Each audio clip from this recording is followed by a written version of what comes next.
My name is Kelani Reynolds, and I'm 64 years old. For most of my life, I've lived on the same stretch of land that once belonged to my grandparents. Our family vineyard, Maple Ridge, rests just outside Charleston, South Carolina, where the air often smells of wet oak and crushed grapes. Every inch of this soil carries the mark of my late husband, Owen. He planted every vine himself, row by row, believing that good fruit only grows when the soil remembers love. After he passed, I made a promise to keep the vineyard alive, not for money, but for him, for the love and care he poured into this earth with his hands and heart.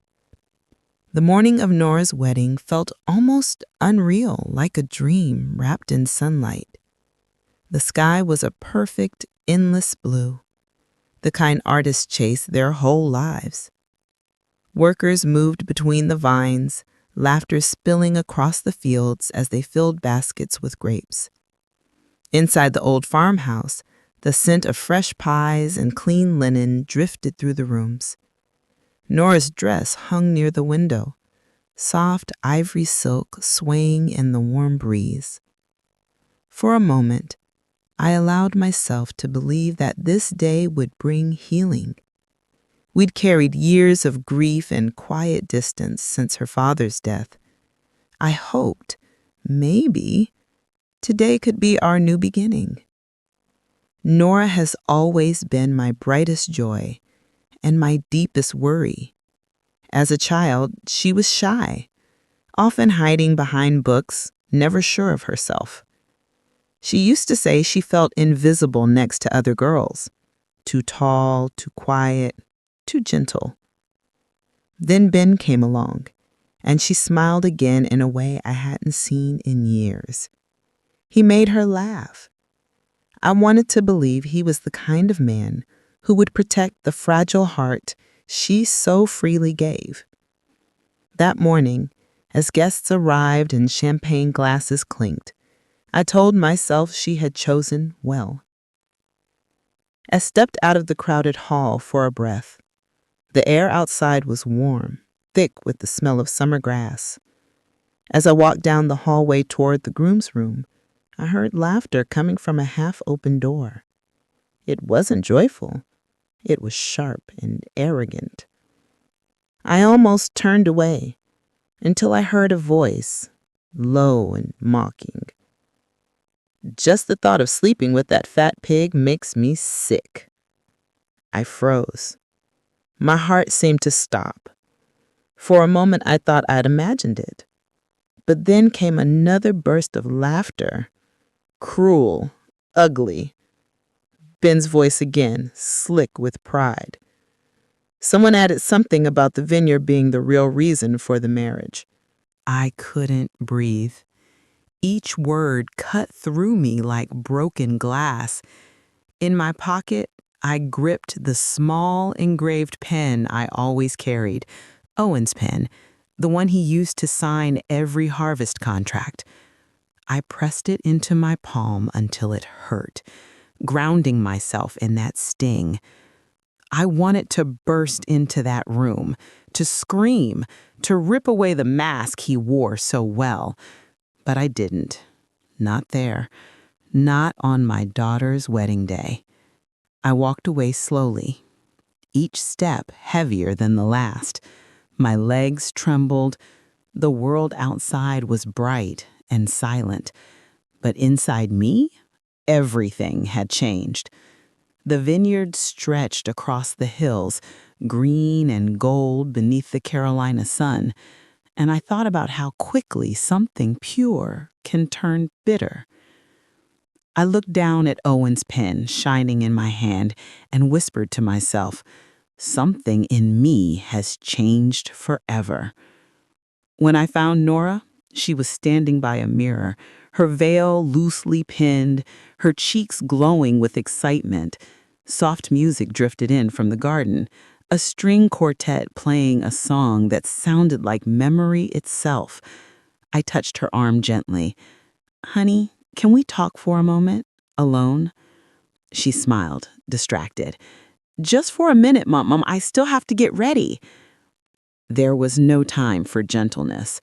I told her what I had heard, word for word. Saying it made my throat burn. Her smile faded instantly. She stared at me as if I had said something unforgivable. You must have misunderstood. Ben would never say something like that. Not today. Not about me. Her voice broke, and the way she looked at me, it was like she no longer recognized her own mother. You always worry too much. You never trust anyone I love. Before I could answer, Lydia Moore stepped in, graceful as ever in her pale blue dress. She glanced between us with practiced concern. Norah's tears were still fresh, and Lydia placed a hand on her shoulder with the ease of someone who had rehearsed compassion. She spoke softly. Weddings can stir up old fears. Sometimes mothers just have a hard time letting go. Her words sounded sweet, but they cut deep. I could feel Norah slipping further away with every sentence. Norah wiped her eyes. I should get back before anyone notices I'm gone. Ben is good to me, Mom. He makes me feel safe. I tried to reach her. Love built on lies won't last, I said quietly. She stepped back. I won't let you ruin my day. Then she turned and walked out. Lydia followed, her expression unreadable. The door closed behind them with a heavy click that echoed louder than the music. I stood there alone, surrounded by perfume and silence. As the wedding bells began to ring, I pressed my hand to my heart and felt how still it had become. It wasn't Ben I was afraid of losing. It was the part of my daughter that still believed I was her truth. That day, I learned something I never wanted to know. Sometimes you lose someone long before they walk away. Weeks passed after the wedding. The silence between Norah and me grew heavier than anger. People in town began to whisper. Some said I had lost my mind. Others claimed I couldn't stand to let my daughter go. Rumors spread faster than truth ever could. I pretended not to hear, but each time someone avoided my eyes at the market, I felt another small crack inside me. One afternoon, I drove to Norah's new home on the edge of the city. The house was large, too large for two people, made of glass and sharp lines, like something built to be seen, not lived in. Norah opened the door surprised, but polite. Her smile was thin, practiced. She said Ben was upstairs handling some paperwork and offered me coffee. From the study, I heard Ben's voice, calm, commanding, asking Norah to sign a few documents before his next meeting. She hesitated. "What are they for?" she asked. "Business expansion. Nothing to worry about." The tone set my nerves on edge. I walked past the doorway and caught a glimpse of the paper spread across his desk. One phrase stood out in bold: power of attorney. Ben turned toward me with a smile that didn't reach his eyes.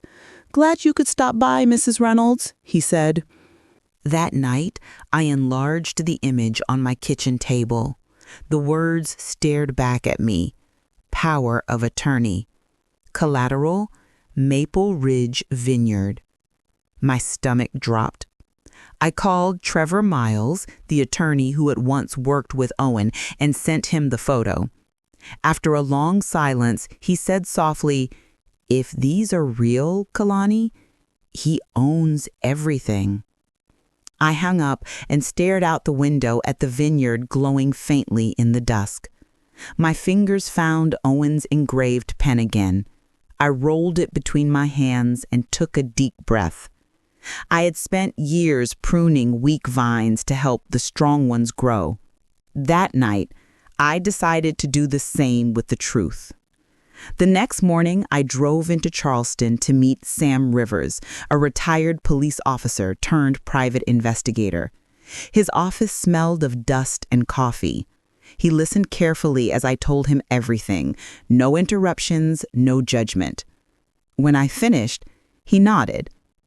"I'll look into Ben Ellis," he said simply. His voice was steady, the kind of calm that comes from seeing too many lies in one lifetime. 3 days later, Sam called. "Meet me at the diner near the bridge." When I arrived, the lunch crowd had gone. He slid a folder across the table. Inside were photos of Ben with a woman I didn't know, Vanessa Cole, a loan officer in a downtown bank. They'd been seen together several times in the past month. Sam handed me a flash drive next. That evening, I sat in Owen's old office and played the recording. Ben's voice filled the room, cocky, careless, full of laughter. He bragged about the vineyard, about how easy it would be once the papers were signed, about the old widow who wouldn't know what hit her. I listened to every word. I didn't cry. I didn't flinch. When the recording ended, I pressed my fingertips to my temple and let the silence settle. Then I whispered, "The truth doesn't have to shout. It just needs to stand long enough to be seen." The Charleston courthouse smelled of polished wood and paper. Every seat was full.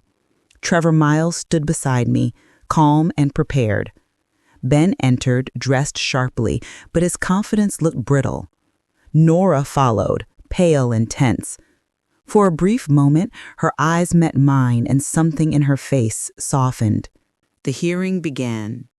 Trevor spoke with quiet precision, laying out each fact. The photos of Ben and Vanessa appeared first. Then came the audio recording. Ben's laughter filled the courtroom, the same cruel sound I'd heard through the church door. The room went still. Even the judge's face hardened. Then Ethan Ellis, Ben's brother, took the stand. He looked older than his years, worn but determined.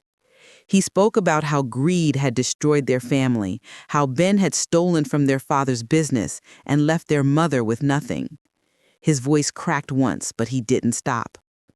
When he finished, the courtroom fell silent. You could feel the air shift. Trevor presented the final evidence, fraudulent contracts with Maple Ridge Vineyard written across the top.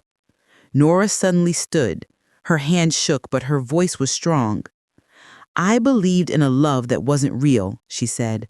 "I was blind to cruelty pretending to be care. But I see now, and he doesn't own me anymore." The verdict came quickly. Guilty on all counts. 7 years in prison.